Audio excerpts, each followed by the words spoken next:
So we're back. Um, okay, I want to talk about film theory. What do we mean when we say film theory? What is film theory? All right. When we talk about film theory, we're talking about the basic components of what we see, right? Those basic components. How are they used to compose a shot? How are those shots, shot by shot, used to tell a story? Does that make sense? One more time.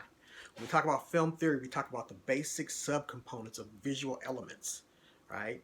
I'll break this down in a bit, but we're talking about the basic subcomponents of visual elements, how we use those elements to compose a shot, and then how does that shot go from shot to shot to shot, telling a story. It sounds like a lot, but it's very basic principles. First, we talk about the basic subcomponents. Okay, so what would a subcomponent be? So let's say if I'm a writer, which I am, and for the writer on a script would be his final product.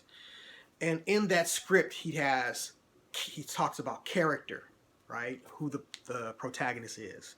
He talks about dialogue, what they're saying, their setting, where it takes place. Those are the components of writing, right? If I'm doing the musical score for the film, my components are instruments, the sheet of paper, the notes, right? Half notes, full notes, quarter notes, scales, whatever the components of music are. That's what those components of the musician is. So with film theory, we have to dissect what you see. For example, right now you guys are looking at me. Just kidding. You're not looking at me. You're looking at a representation of me, a recreation of me. You're looking at an artifact, a document created by me. And now it's sort of out there in the internet, right? That's what you're looking at. But how did I compose this shot? I could have done infinite number of things to compose this shot. Like right now behind me, there's nothing but a door. That's pretty boring. I could have swung the camera this way and had the wall, which is a little bit more interesting. Or I could take the camera outside completely, which would open up the shot. So when we talk about film theory, we talk about those components that are making up the shot. Because you're not looking at me per se. You're looking at a representation of the real world, right? You have the screen world, right? Which is the world in which everything takes place on the screen. And then you have the real world, which is the world where the physical me exists and the physical you exists. Okay? So how do we recreate the real world onto the screen world? Right? That's film theory. So, I'm in Visual Story by Bruce Block. Basic visual components. These are the basic visual components. Space, and we're not talking about like give me my space, or the space. We're talking space in a different term. We're talking about the physical space in front of the camera and the space as it appears on the screen, right? The physical space in front of the camera. Like right now, I'm literally about maybe 2 feet from the camera, right? And then we talk about the space of the camera itself. The second component is line and shape. And we're going to use line and shape hand in hand because you cannot have a shape without a line. You cannot have a line without shape. For example,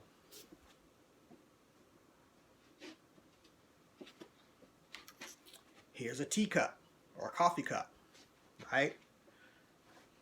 And in the real world, the physical world, it's a cup. But on the screen world, the flat screen of your computer, laptop, or your TV, or however you're watching this, there's nothing but a bunch of lines, right? Even if I turn it this way, it's a circle, or now it represents a circle, or recreates a circle, but that circle is nothing but a line, right? The outline of the cup, the circle. So you have line and shape. The next thing we have is tone. And we're not talking about the tone of like someone's voice. We're talking about the brightness, right? Like this wall right here is brighter than my shirt, right? The brightness. That's tone. Next thing is color. Very simple, just straight color. Like my shirt right here is black and red. Color. The next thing is movement. Okay? Movement is the first visual component to attract the eye. As soon as something moves on camera, your eye goes there. Okay? And the next thing is rhythm. I'm going to read this from the book. We are most familiar with rhythm we can hear, but there's also a rhythm we can see. Rhythm is found in stationary, non-moving objects, moving objects, and editing. There's a rhythm that we're looking for. Okay? Those are the basic subcomponents for visual. That's the palette of the visual artist. Okay? And we have to control, when we talk about film theory, we're talking about controlling those subcomponents on set. Line, shape, tone, color, movement, rhythm. We're controlling all those components on set. And how do we do that? Okay, that's what this is about, film theory. Critical to producing great work, once production begins, the visual cast will appear on camera in every shot, communicating moods and emotions to the audience just like actors. That is why understanding and controlling the visual components is so important. Since actors have been introduced, we should take a moment to introduce them. An actor is a unique object placed on the screen. Okay? So in terms of film theory, we're going to refer to actors as objects, not to objectify them in any way. Not to say that they're just mere objects. But we need to refer to them. We need to have a way of referencing objects on the screen. And in film theory, the actors are referred to as objects. Only in film theory. Okay? When you get on set, actors are people. Don't treat them like objects. This is only we only refer to them as objects in the sense of film theory. But when you're on set, you treat an actor like a human being. You treat everybody like a human being. Everybody with respect. Okay, I'm only referring to them in this book, right? In this class. In the context of film theory, we're referring to the actors as objects. Okay, please, if you don't understand that distinction, drop a question in the comments and I'll discuss it further. Actors are real people. Okay? Only in the context of this class are we referring to them as objects. Only in the context of film theory we say, oh, they're objects. Okay? Very important. We treat everybody with respect, including the actors, especially the actors. Because if your actors aren't following you, you're in trouble. All right. So we want to control all those components on set because they convey mood. They tell the story. They set the story in a visual way, right? It's very important. Certain visual components are already emotionally characteristic, have emotional characteristics already associated with them. Although most of these stereotypes are easily broken. For example, red means danger, right? That's a visual component that has an emotion already set to it.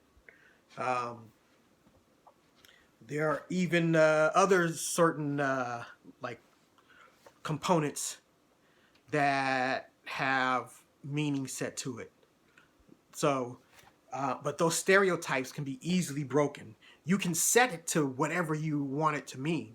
For example, in M. Night Shyamalan's movie Sixth Sense, red meant death.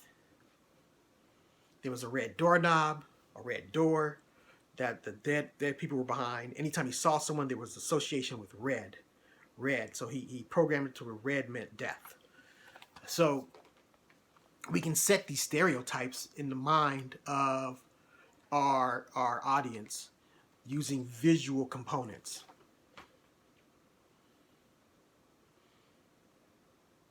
Defining visual components opens the door to understanding visual structure, which can be a guide in the selection of location, character settings, props, topography, fonts, wardrobe, lens, camera positions, compositions, lighting, actors, staging, and editorial decisions.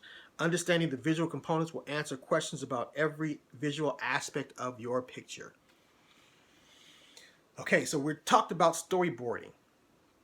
And when we're talking about what do we put in the storyboards, well, that's theory right there. How are we going to compose this shot?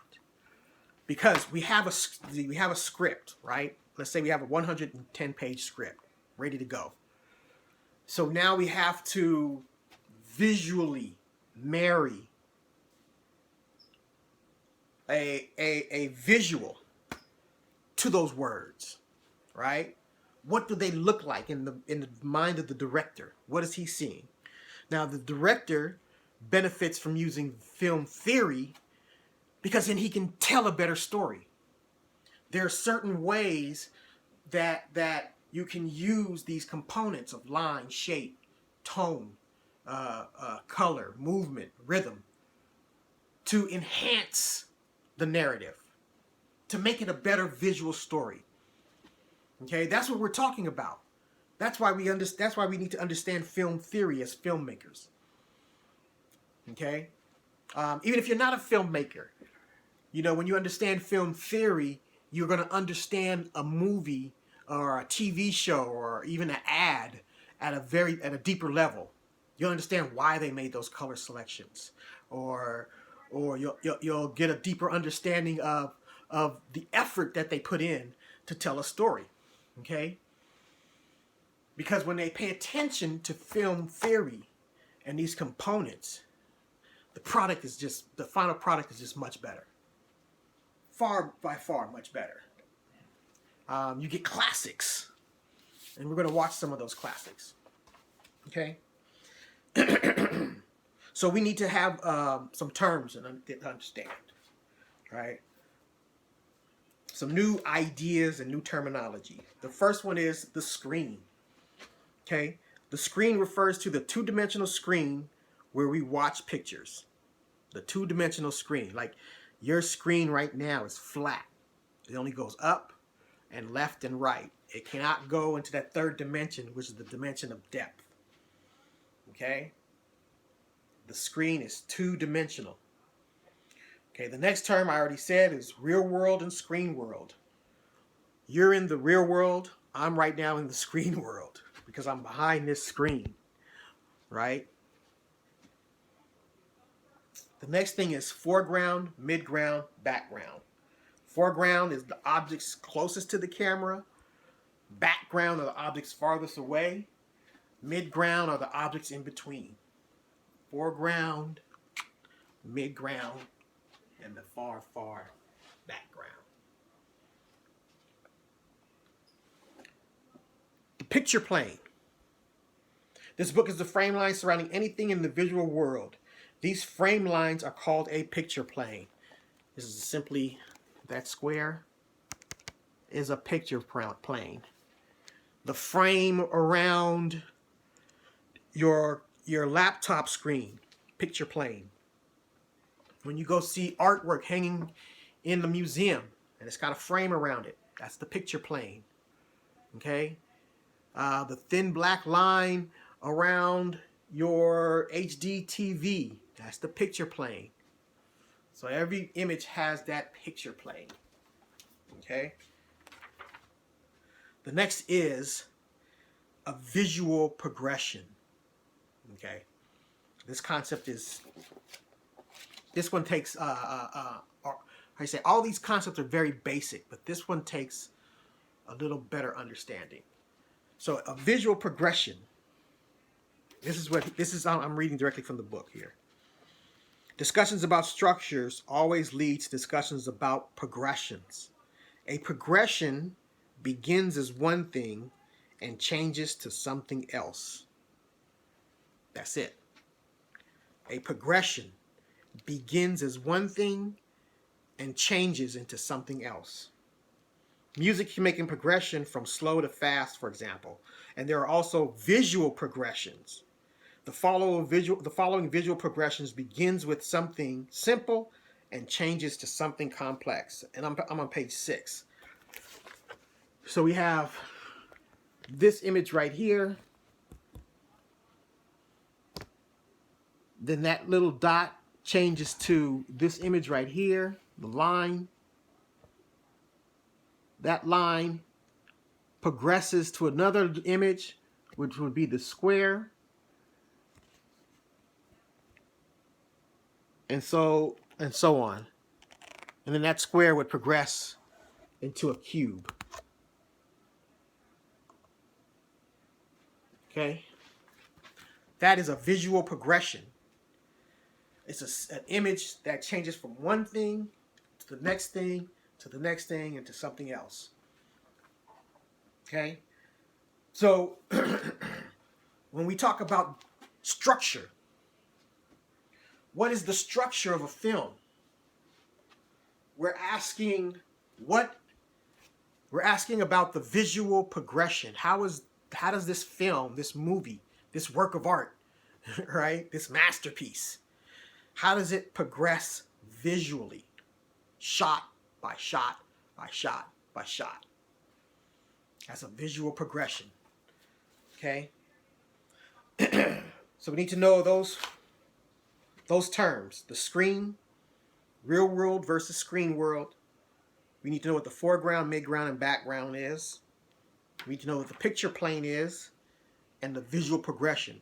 Because throughout this whole discussion about film theory, those are the terms I'm going to be hammering in on and talking about, referring to over and over and over and over again. Repetition deepens impression, right? Okay? Now, when we also talk about film theory, it's something that has to be practiced and not just shown, okay?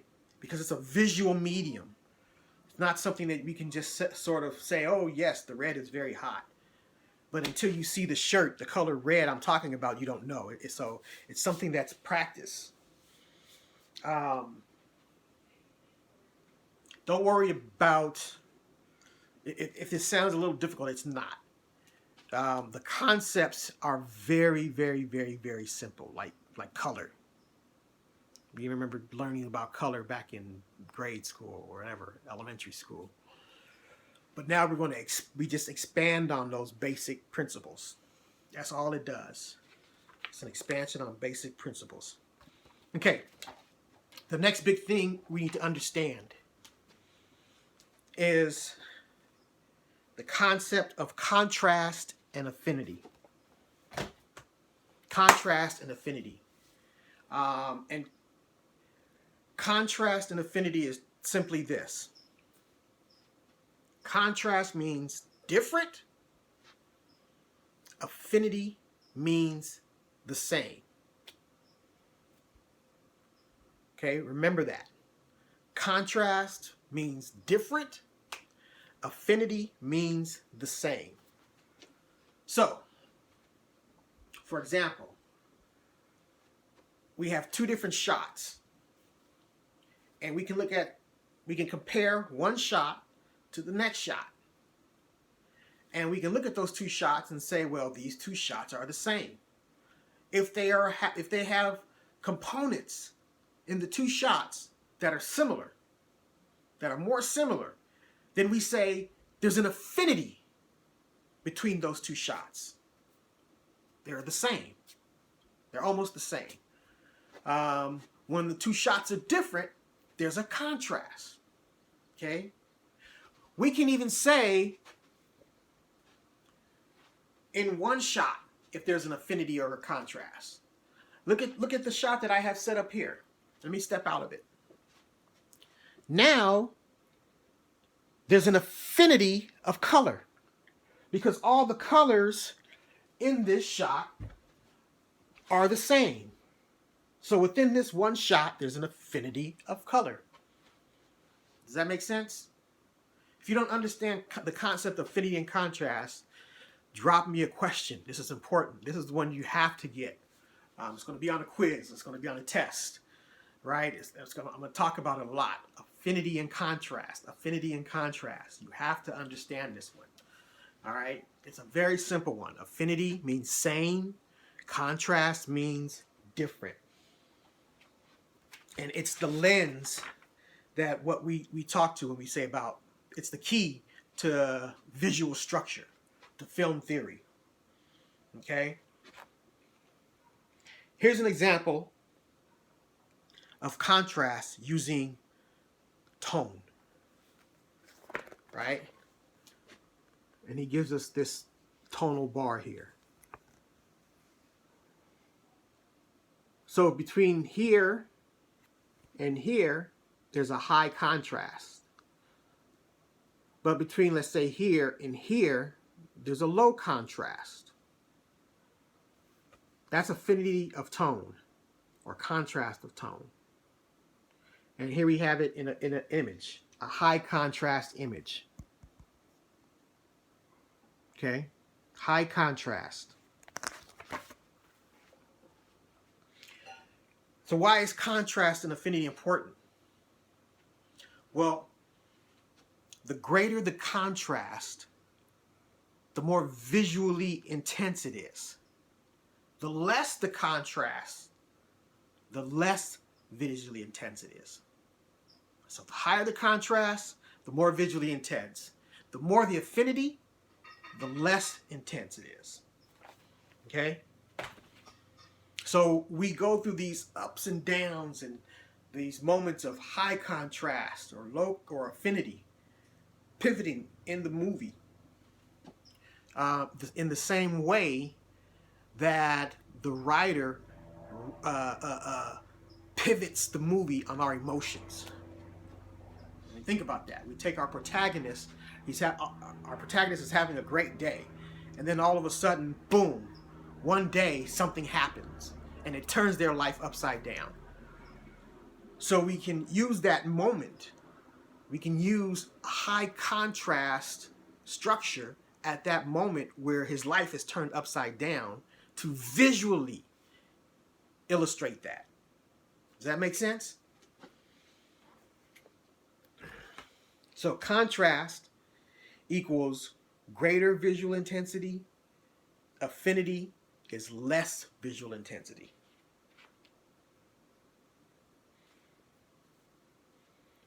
Here's an example where contrast and affinity exist in the same picture.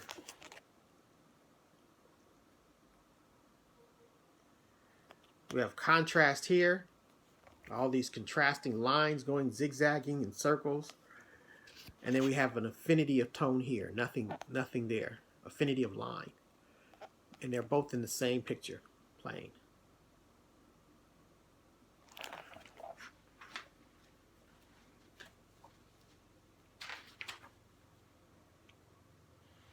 Okay. Now he gives us a series of hypothetical short films. And these short films, I'm going straight from the book. These short films, right? And here's another one. These would be storyboards. And he asked the question. This one would be high contrast because it goes dark to light to dark to light to dark to light to dark to light to dark, and that would be the rough visual structure of the film. As opposed to this one would be light to light to light to light to light to light to light to light. So the question would be, which of these two would be more visually interesting, more visually intense? This one would be, because there's a contrast here. This has no contrast to it. Now, do not mistake one for being better than the other. Do not make that mistake. Do not make the mistake of thinking high contrast is better than a high affinity. It doesn't work like that. The two of them work in tandem, so to speak. Contrast to affinity, like yin and yang, like peanut butter and jelly, like toast and butter. The two of them go together, and you're throughout a film, you have periods of contrast, and then you have periods of affinity. You have moments of high contrast, moments of visual affinity. Okay? The way you use it is dictated by the script and your visualization of how you are interpreting that script. Okay? Don't think that there's one is better than the other, that high contrast is better than affinity. You may want to use high contrast during like a car chase scene, right? Or a fight sequence where there's action and you want the people to, visually pay attention and wake up.